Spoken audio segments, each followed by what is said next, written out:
Nigeria, les autorités de ce pays ont fortement mis en garde jeudi les manifestants qui prévoient de se rassembler samedi à Lagos pour demander justice après la répression du mouvement de contestation de la jeunesse en octobre, les appelant à se désister en vue d'un risque de violence très élevé. Germain Poli, on a vu ces jeunes en octobre et on a vu toutes les scènes possibles autour de ces manifestations.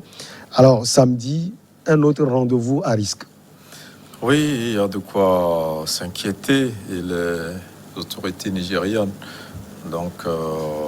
alertent les organisateurs de cet événement-là pour leur dire que la possibilité qu'il y ait des violences, des dérapages à l'issue du mot d'ordre à manifester qu'ils lancent pour demain, que la probabilité qu'il y ait ces violences-là est assez élevée. Et je crois que quand on est dirigeant, il faut prévoir.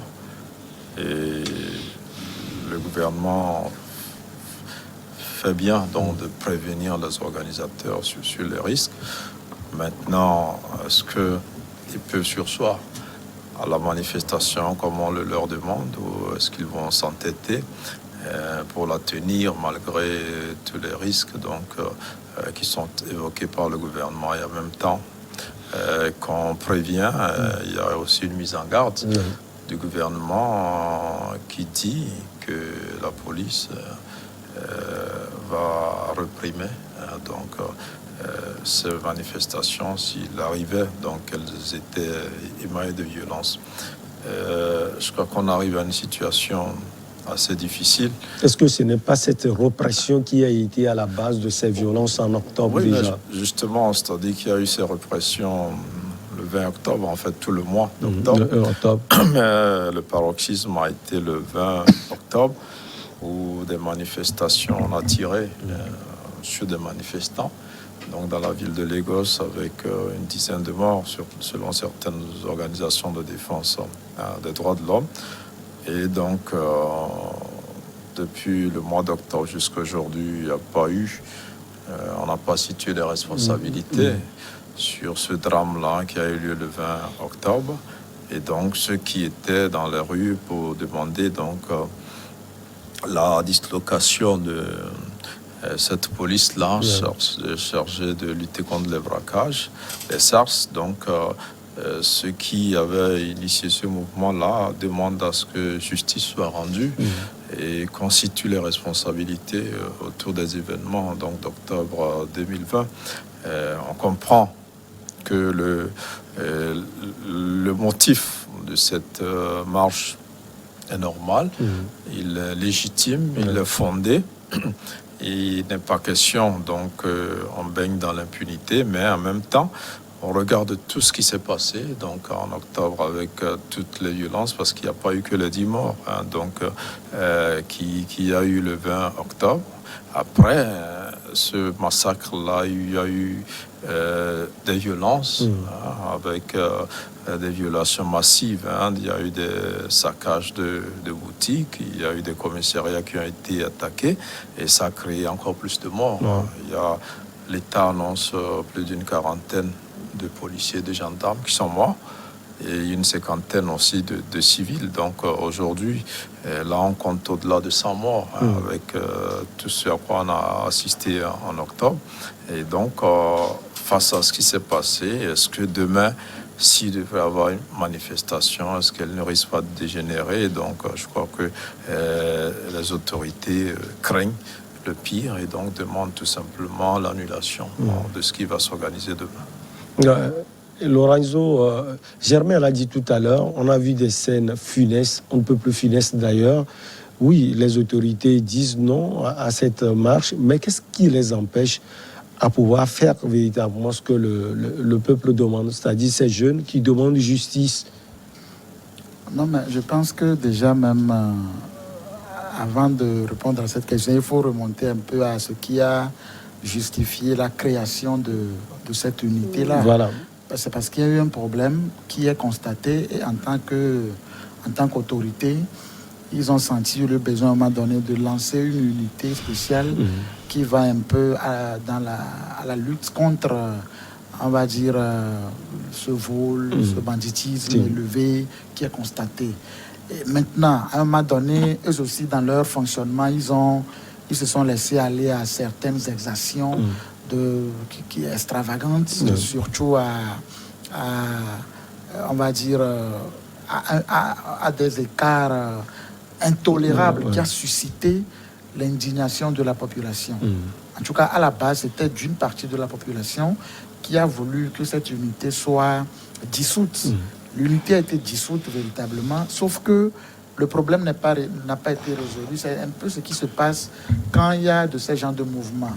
Parce qu'aujourd'hui, quand vous écoutez un peu et vous voyez un peu ce qui circule sur les réseaux sociaux, leur contestation, le motif du samedi, c'est d'abord par rapport au jugement de ceux qui ont été des auteurs de ces répressions d'octobre. Mais quand vous écoutez un peu les organisateurs, ceux qui pilotent un peu ces mouvements, aujourd'hui, ils ne se sont pas arrêtés qu'à ça. Ils vont même plus loin en disant qu'il faut, en réclamant d'autres changements au sein des forces de sécurité. Et très loin encore en disant qu'il faut revoir la manière dont le pays même est géré. Ça veut dire que ça commence de quelque part et aujourd'hui ça aboutit à une issue qu'on ne maîtrise pas, dont on ne maîtrise pas les contrôles. Et donc je pense qu'il faille quand même que les autorités nigériennes, au lieu de lancer l'alerte pour dire que le rassemblement de samedi, c'est-à-dire de samedi sera, on va dire, risqué ou bien est très risqué, il faut quand même qu'ils arrivent à parler à l'impunité.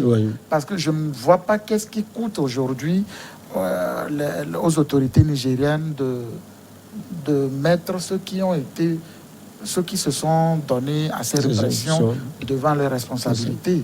Parce que c'est tout ça là qui participe à cet enlisement de relations que nous constatons entre les civils et les militaires. On a comme l'impression que quelque part les militaires, les forces de sécurité sont au-dessus de la loi, alors que les civils, eux, ils sont toujours obligés de respecter la loi. Et donc, je crois que les autorités doivent quand même ne doivent pas prêter à ce flanc.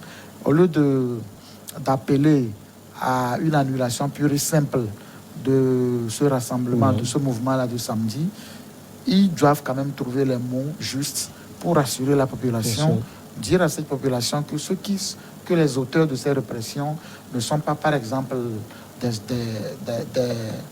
superstars, des super héros qui sont au-dessus de la loi, que des dispositions peut-être sont en train d'être prises. Bref, trouver le bon langage pour les rassurer. Parce que ce qui est en train de se passer, c'est que si rien n'est fait et que le rassemblement de demain a lieu, c'est clair qu'à un moment donné, ça risque de toucher beaucoup plus au pouvoir même du président Buhari.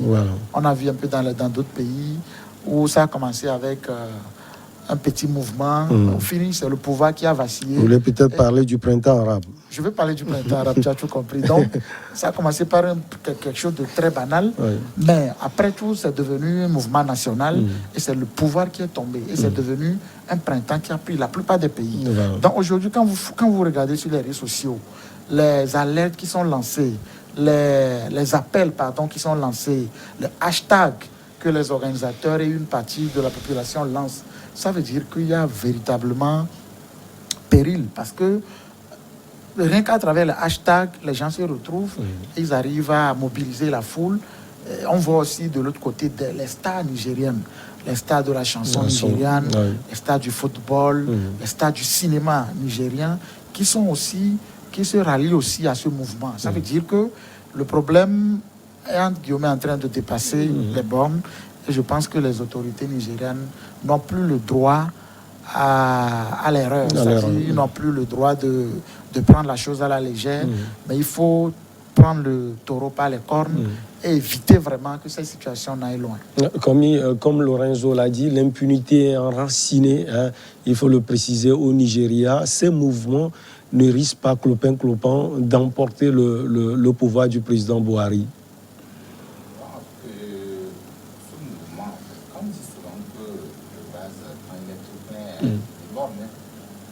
Aujourd'hui, dire, c'est vrai que pouvoir central ou bien les autorités du pays ont pris conscience de la situation qui est en train de voilà, au niveau du Nigeria et lance des alertes par rapport à un éventuel risque de violence. La question est de savoir, est-ce qu'il faut seulement lancer des alertes ou interdire ce soir ces manifestations? À mon avis, non. On voyait déjà parce que les manifestations sont, à mon avis, légales, légitimes.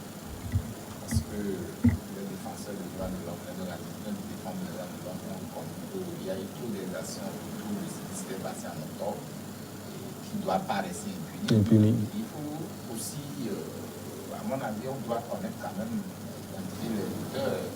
Ce macabre qui a été commis. Est-ce qu'il y a une enquête qui a été diligentée et que les auteurs ont été identifiés, qu'on a puni? Les populations voudraient savoir, voudraient voir ces actes posés pour comprendre que réellement le pouvoir ou les autorités sont quand même en train de mener des actions dans le sens de pouvoir respecter les droits des populations. Aujourd'hui, personne ne voit les actes posés dans ce sens. C'est resté bon, c'est resté dans les tiroirs. La population demande jusqu'à quand, alors que cette unité a fait des bavures, quoi qu'on dise, c'est des bavures. C'est vrai que Lorenzo l'a dit tantôt, c'était créé dans un contexte où tout le monde avait peut-être pensé qu'il faut mettre fin quand même à ces bavures-là, à ces exactions, à ces situations. Mais au-delà de tout, les gens, ces unités sont allés au-delà des problématiques qui leur ont été confiées. Allant dans ce sens, je pense que les gens ont voulu aujourd'hui voir la population, les autorités réagir et pour prendre le bâton qui leur dit non, plus jamais ce qui s'est passé, tout ça ne se passe plus. Mais quand il y a un silence radio qui règne et qui ne dit rien à personne, ça incite la population à aller vers d'autres structures, vers d'autres situations, puisque depuis longtemps, les gens sont en train de contester le pouvoir de Buhari parce qu'il y a trop qui se fait dans la gestion du pouvoir. Il y a aussi une situation qu'on ne signale pas souvent. Vous savez, les gens ont tellement encaissé des situations là-bas qu'ils voudraient se servir d'un canal comme celui-là, pour pouvoir s'exprimer véritablement par rapport à la gestion du pays. Donc c'est ça qui fait craindre même l'autorité, parce que si, tout a été dit, si aujourd'hui on laissait ces manifestations se dérouler samedi prochain, les gens vont profiter justement pour aller à l'extrême. Et à l'extrême voudrait dire qu'il y aurait affrontement encore entre l'armée et la population civile. Et nous allons assister vraiment à une situation qui sera ingérable. Donc face à cela, le bon sens voudrait que les autorités nigériennes discutent, appellent les premiers responsables de ces manifestations et qu'on mette des gardes pour qu'on discute, voir qu'est-ce qu'il fallait faire pour pouvoir situer les gens. Parce que les gens ont besoin de voir la lumière autour de ce qui s'était passé.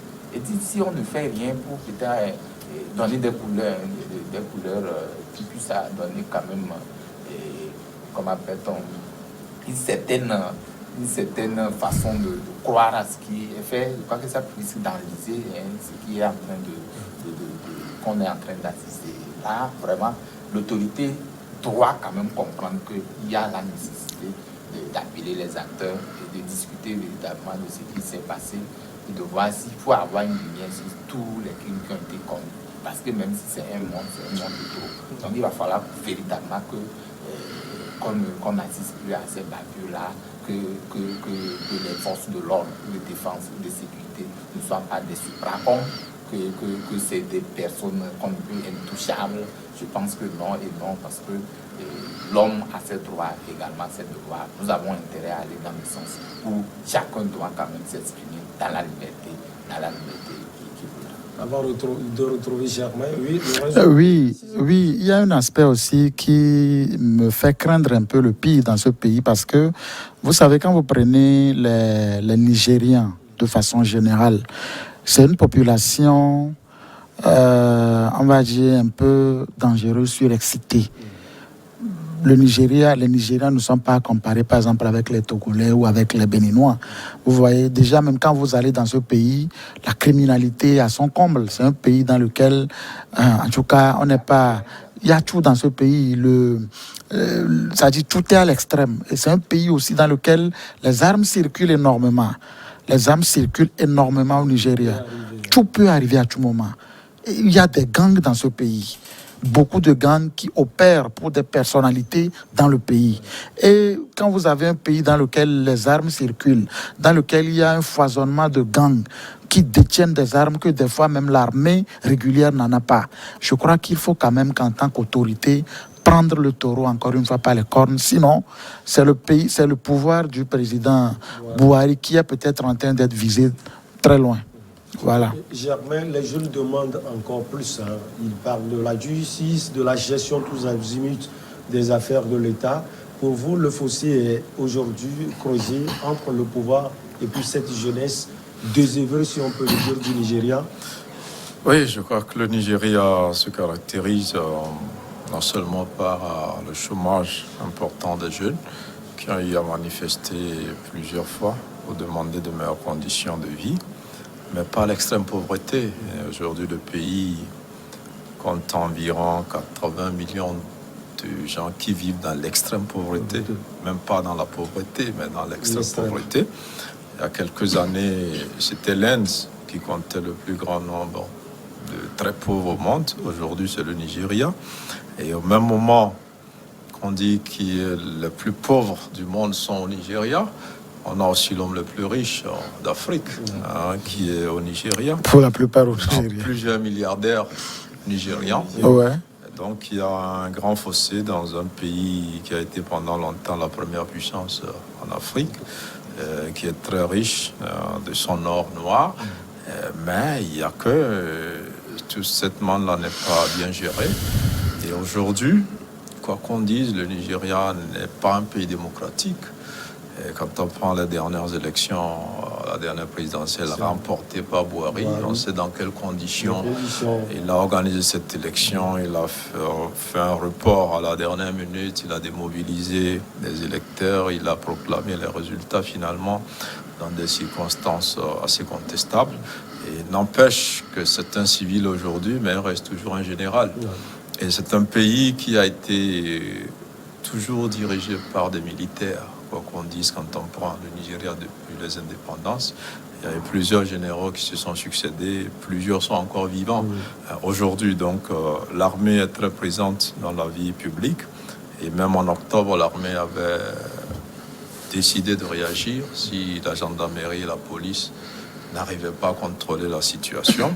Donc aujourd'hui, pour revenir à votre question, quand on extrapole dans les revendications, on quitte maintenant la justice par rapport à cette force-là et on demande la démission du président ou le départ du régime, ça va être compliqué à gérer parce que l'armée reste encore dans les mains du président, la police et la gendarmerie, et donc dans cette situation-là, ça va être difficile de livrer les auteurs de tout ce qui s'est passé en octobre, parce que finalement, on ne dira pas que c'est un mouvement pour revendiquer la dissolution pure et simple de cette unité de police, mais c'est un mouvement pour créer un prétend nigérian, et donc qui n'a pas abouti. Et je crois que c'est peut-être ce qui va être relancé demain. Je pense que c'est peut-être en montant la barre trop haute, les manifestants risquent de se voir interdire purement et simplement cette manifestation, risque aussi de ne pas voir les revendications par rapport aux responsables du massacre d'octobre aussi être retrouvés et mis devant leurs responsabilités, parce que finalement il y a trop d'influence sur ces manifestations-là qui, il faut le rappeler encore, ont été infiltrées d'une manière ou d'une autre. Parce que quand on dit que la police et la gendarmerie a tiré sur la foule, la police et la gendarmerie dit aussi qu'il y a des hommes armés dans la foule qui ont tiré sur la police et la gendarmerie. Et il le disait.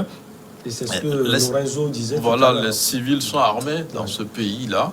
Et il y a même, quand vous allez au Nigeria, vous allez voir plusieurs sortes de police. Vous allez voir si j'ai fait un tour une fois au Nigeria, j'ai vu, j'étais même surpris. Pour revenir à la criminalité, après l'Afrique du Sud, le deuxième pays le plus criminel en Afrique, c'est le Nigeria, avec ces 3 pays et le Mexique, figure dans le top 3 des pays les plus criminels donc au monde, et peut-être aussi l'Inde, si on peut ajouter. Mais aujourd'hui, c'est un peu plus compliqué. Et ces revendications qui prennent des tournures politiques risquent de ne pas aboutir parce que c'est le fauteuil présidentiel qui se joue. Et comme je le dis, le régime reste encore militaire, quoi qu'on dise, au Nigeria, malgré le maquillage civil. Le président Buhari, qu'on présente aujourd'hui comme un civil, c'est un général, il n'a pas perdu. Donc, ces réflexes d'un homme en tenue, et donc, qui face à ce genre de situation, peut opposer donc une résistance, ce qui va compliquer un peu l'objectif de ces manifestations-là. C'est un peu déplorable que finalement il y ait autant d'influence pour ces manifestations-là, mais on espère que face à la gravité, parce que l'interdiction ne veut pas dire qu'il n'y aura pas de manifestation demain. Cette interdiction peut être bravée et donc les gens peuvent sortir malgré l'interdiction et faire ce qu'ils ont prévu faire. On espère que demain, les uns et les autres prendront conscience de la gravité de la situation. Et la responsabilité revient toujours au gouvernement parce que les manifestants ne sont pas toujours organisés, ils n'ont pas le pouvoir, mais il appartient aux dirigeants de prendre les mesures d'apaisement d'abord. Je pense que dans ce genre de situation, on a dissous cette unité, on a reparti ses membres dans d'autres unités de police, les gens ne sont pas satisfaits. Peut-être qu'il faut sanctionner quelques personnes au niveau de la hiérarchie qui sont responsables de leurs hommes. Si on ne peut pas individuellement demander à fixer la responsabilité des agents, mais il faut des mesures d'apaisement qui soient prises par rapport à cette affaire et qui peuvent amener les manifestants à se dire bon, on a obtenu au moins un peu ou partiellement justice. Il y a de quoi se calmer parce que ceux-là justement aussi qui lancent ce genre de mouvement, ils sont accusés parce que quand les gens vont et ils meurent, et que demain vous ne demandez pas justice pour ces gens-là, après c'est comme si vous avez envoyé des gens à l'abattoir. Et donc ils sont aussi tenus de revendiquer et qu'il y ait une justice qui soit faite à ceux qui sont sortis manifester à leur appel. Mais je pense que le tout revient au gouvernement fédéral du Nigeria parce que ça s'est passé dans plusieurs États. Ça va commencer, mais rien ne dit que ça ne va pas se propager dans les autres États, dans les autres grandes villes, même si finalement le mouvement en octobre a été contenu. Si demain ça bascule, ce n'est pas exclu que ça touche le reste du pays. Comme une grande puissance au niveau de la sous-région ouest africaine, on ne va pas le souhaiter. Si ça va mal au Nigeria, ça risque de dégénérer au niveau de l'Afrique de l'Ouest. Bien évidemment, c'est vrai que le Nigeria, c'est le géant africain. C'est aujourd'hui, dans la prise de décision au niveau continental, les Nigérians sont moins dits. Quand vous prenez par exemple les CAP, où on devait avoir les villes échanges continentales, il avait quand même proposé ces droits de veto. Aujourd'hui, si quelque chose, comme Jamel le disait tantôt, s'il y a un printemps nigérian qui commence, on risque peut-être d'avoir migration vers la côte ouest africaine. Et donc, les gens sont sur les qui-vive. Aujourd'hui, on voudrait que quelque chose, qu'un déclic puisse commencer quelque part pour que les gens profitent de ce mouvement d'humeur et aller à l'extrême et peut-être faire partie, puisque les gens, quoi qu'on dise, chercher le pouvoir de Buhari, ce n'est pas aujourd'hui. Le régime a trouvé le pouvoir, les gens vont toujours en parler, la population souffre, tout ça, les gens ont tellement encaissé qu'aujourd'hui, il suffit d'une petite étincelle pour que la mayonnaise prenne. Nous craignons, il faut le dire, si on ne fait rien pour arrêter cette hémorragie, et que si quelque chose est fait au niveau du Nigeria, ça risque d'avoir des répercussions sur même économique. économique, justement, je le disais tantôt. Vous savez, le Nigeria aujourd'hui, quoi qu'on dise, dans les échanges commerciaux, a son poids, surtout au niveau continental, a son poids. Quand il était agi de la monnaie, enfin, de la monnaie unique africaine, l'éco, vous savez pourquoi ça traîne jusqu'alors? Parce que le Nigeria, parce que ne peut pas se laisser comme ça, parce que c'est lui. Et donc, vraiment, nous ne voudrions pas que cette situation arrive au Nigeria, parce que même si ce n'est même pas cela, à un pire ennemi, on ne nous souhaiterait jamais la guerre. Et donc, quand un pouvoir est en place, qu'il est élu régulièrement, il faut qu'il parte aussi de façon régulière. Maintenant, si on veut peut-être déchoir un pouvoir par les armes, ça va prendre effectivement des situations. Nous avons vécu en Côte d'Ivoire ou en 2011 ce qui s'est passé. Ouais. Et nous avons vécu aussi dans d'autres pays où quand on prend les armes, après on ne prend pas les armes, ce qui advient, ce n'est pas facile. On va regarder déjà même avec l'histoire de Boko Haram au Nigeria, qui aujourd'hui a pris tout le corridor et qui excelle, qui va de l'avant pas. Ils sont actuellement au niveau du Mali, c'est les mêmes gens. On risque d'avoir un mélange de tout. Un mélange de tout. Et donc, le continent sera vraiment ingérable. Et nous souhaitons que ce qui a commencé, que l'autorité, le pouvoir central nigérien puisse quand même avoir la maîtrise de la situation, qu'on revienne voir les acteurs et discuter sincèrement, puisque ça prend une tournure politique. Au-delà de ce qui s'est passé, les gens avaient déjà quand même ces rumeurs-là ou ces humeurs-là pour dire non, plus que cela, il va falloir se servir de cette situation. Ne cherchons pas le bouc émissaire là où il n'y en a pas. Et il va falloir que les gens quand même puissent s'armer et décider de ce qui doit être décidé pour le bénéfice de la population nigériane. Parce qu'on en a besoin pour la paix au niveau continental. Allez, on va marquer une petite pause. Elle s'impose le journal et puis on revient ici avec nos chers invités.